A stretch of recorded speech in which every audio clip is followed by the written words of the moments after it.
2025 జనవరి నెల 1వ తారీఖు నుంచి 30వ తారీఖు వరకు 4వ రాశి కర్కాటక రాశి. ఈ కర్కాటక రాశి చాలా విశేషమైనటువంటి రాశి. ఈ కర్కాటక రాశి ఎందుకు విశేషమైందో మనం ముందుగా చెప్పుకుంటాం. ఈ కర్కాటక రాశి ఎట్లా ఉందంటే, పునర్వసు నక్షత్రం 4వ పాదం నుంచి కర్కాటక రాశి, అశ్వని భరణి కృత్తిక పాదం మేషం, కృత్తిక 3 పాదాల నుంచి రోహిణి మృగశ ఆర్ద్ర మృగశ 2వ పాదం వరకు వృషభ రాశి, మృగశిర 3-4 పాదాలు, ఆర్ద్ర 4 పాదాలు, పునర్వసు 3 పాదాలు కలిసి మిథున రాశి. పునర్వసు నక్షత్రం 4వ పాదం నుంచి కర్కాటక రాశి వస్తుంది. పునర్వసు నక్షత్రం 3 పాదాలు కూడా మిథున రాశి. పునర్వసు నక్షత్రం 4వ పాదం కర్కాటక రాశి. రామచంద్రమూర్తి పునర్వసు నక్షత్రం 4వ పాదంలో కర్కాటక రాశిలో పుట్టాడు రాముడు. రామచంద్రుడు అంటారు. రామచంద్రుడు ఎట్లా అయినాడో చెప్పుకుందాం. కర్కాటక రాశికి అధిపతి చంద్రుడు. కర్కాటక రాశికి అధిపతి చంద్రుడు అవటం చేత రామచంద్రుడు అయినాడు. రాముడు చాలా కష్టపడ్డాడు. మరి త్రేతాయుగంలో పుట్టిన రాముడు ఈ రోజు వరకు పూజింపబడుతున్నాడు. అటువంటి రామచంద్రమూర్తి భారతదేశంలో ఏ చిన్న పల్లెటూళ్ళలో కూడా కనీసం రాముల వారి పటం పెట్టినా పూజ చేస్తారు. చైత్రమాసం నవమి వచ్చిందంటే సీతా కళ్యాణం జరగనటువంటి ఊరంటూ ఉండదు. మరి రాముడంత గొప్పగా పూజింపబడ్డాడు అంటే కర్కాటక రాశిలో పుట్టినందువల్ల రామచంద్రమూర్తి ఆ విధంగా పూజింపబడ్డాడు. కాబట్టి ఈ కర్కాటక రాశి పూర్వజన్మలో ఎంతో పుణ్యం చేసుకుంటే పుట్టినవాళ్ళు కర్కాటక రాశిలో పుట్టినవాళ్ళు. అయితే ఈ రాశికి మరి కేతువు, గురువు, రవి, బుధుడు ఈ 4 గ్రహాలు పూర్తిగా బాగున్నాయి.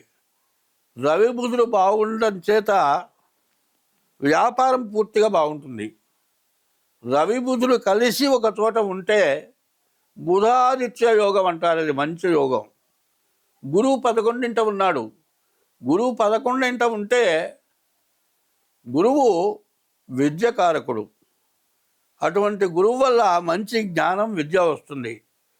విద్యలో జ్ఞానం కలిగిన విద్య, ఒకళ్ళకి చెప్పగలిగినటువంటి విద్య వస్తుంది.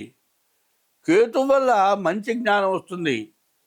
10 మందిని బాగు చేయగలిగినటువంటి జ్ఞానం వస్తుంది. ఈ రాశి వాళ్ళకి రవి, బుధుడు, గురువు, కేతువు ఈ 4 గ్రహాలు చాలా బాగున్నాయి. అయితే 4 గ్రహాలు బాగాలేవు. ఏంటి? గురువు వల్ల మంచి విద్య, ఉద్యోగం, విదేశయానం, వ్యాపారస్తుడికి మంచి వ్యాపారం, వ్యాపారంలో మంచి లాభం. అదే వ్యాపారం బాగాలేదనుకోండి, మరి కిరాణా సరుకులు ఉన్నాయి, కందులుంటే పుచ్చచ్చు, పురుగులు పడవచ్చు, తడిసిపోవచ్చు, ఎలుకలు కొట్టి మొత్తం కింద వారబోయవచ్చు. బాగుండకపోతే రకరకాలైన నష్టాలు వస్తాయి. బాగున్నప్పుడు ప్రతి గింజ కూడా అమ్ముడుపోతుంది, మంచి లాభం వస్తుంది. కేతు వల్ల మంచి జ్ఞానం వస్తుంది. వస్తువుని జాగ్రత్త పెట్టుకుంటావు. ఒక్కోడు ఏం చేస్తాడు, డబ్బులు ఉన్నాయనుకోండి, పై జేబులో డబ్బులు కనపడేట్లుగా పెట్టుకుంటాడు. అది గొప్ప అనుకుంటాడు. ఎవడోడు జబ్బు కొడతాడు, మొత్తం పోతుంది. ఎప్పుడు కూడా మానవుడైన వాడు ఏం చేయాలంటే డబ్బును జాగ్రత్తగా పెట్టుకోవాలి. స్త్రీ చిత్తం పురుషుడి భాగ్యం అన్నాడు. ఆడమనిషిని కూడా జాగ్రత్తగా పెట్టుకోవాలి. ఎప్పుడు కూడా ఆడమనిషి మంచి జ్ఞానం కలిగిందైతే ఆ కుటుంబం బాగుపడుతుంది. కాబట్టి ఈ రాశి వాళ్ళకి శుక్రుడు, శని, రాహువు, కుజుడు ఈ 4 గ్రహాలు కూడా బాగాలేవు. ఈ రాశి వాళ్ళు ఏం చేయాలంటే ప్రతిరోజు తెల్లవారుజామున లేచి సూర్యోదయానికి ముందు లేచి పాచమొహం కడుక్కొని స్నానం చేసి సూర్యుడికి పొద్దున్నే నమస్కారం చేయాలి. అట్లాగే మధ్యాహ్నం కూడా సూర్యుడికి నమస్కారం చేయాలి. సాయంత్రం కూడా సూర్యుడికి నమస్కారం చేయాలి. ఉదయం పూట సూర్యుడు బ్రహ్మతో సమానం. మధ్యాహ్నం పూట సూర్యుడు పరమేశ్వరుడు, సాక్షాత్ ఈశ్వరుడితో సమానం. సాయంకాలం పూట సూర్యుడు శ్రీ మహావిష్ణువు.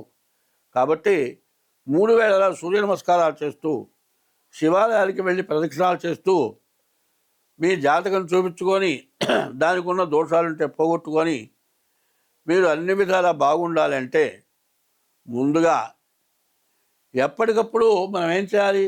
రోజు ఒక చొక్కా దొరుకుంటున్నామండి. చొక్కా బాగా ఇష్టం. మార్చకుండా అదే చొక్కా దొరుకుంటే ఏమవుతుందో చూసారా? కొంతమంది ఉన్నారు అడుక్కుండేవాళ్ళు. వాళ్ళ చొక్కాలో తలలో పేర్లాగా ఉంటాయి, అవి కుడుతూ ఉంటాయి. అట్లాగే రోజు చొక్కా ఎట్లా మార్చుకుంటామో ఎప్పటికప్పుడు మన యొక్క జాతకం చూపించుకోవాలి. ఎప్పటికప్పుడు మన మంచిని మనం ఆలోచించాలి. ఎప్పుడు కూడా పెద్దవాళ్ళ మాట వినాలి. మీ జ్యోతిష్యం ద్వారా మీ జాతకం చూపించుకోండి. మీకు ఈ చెప్పిన వాటిల్లో 4 గ్రహాలు శని, శుక్రుడు, రాహువు, కుజుడు. కుజుడు వల్ల అనారోగ్యం, శుక్రుడు వల్ల భార్యాభర్తలకి సమస్యలు, శని వల్ల అనవసరమైన దండగలు, రాహు వల్ల తగాదాలు, గొడవలు ఇటువంటివి వస్తాయి.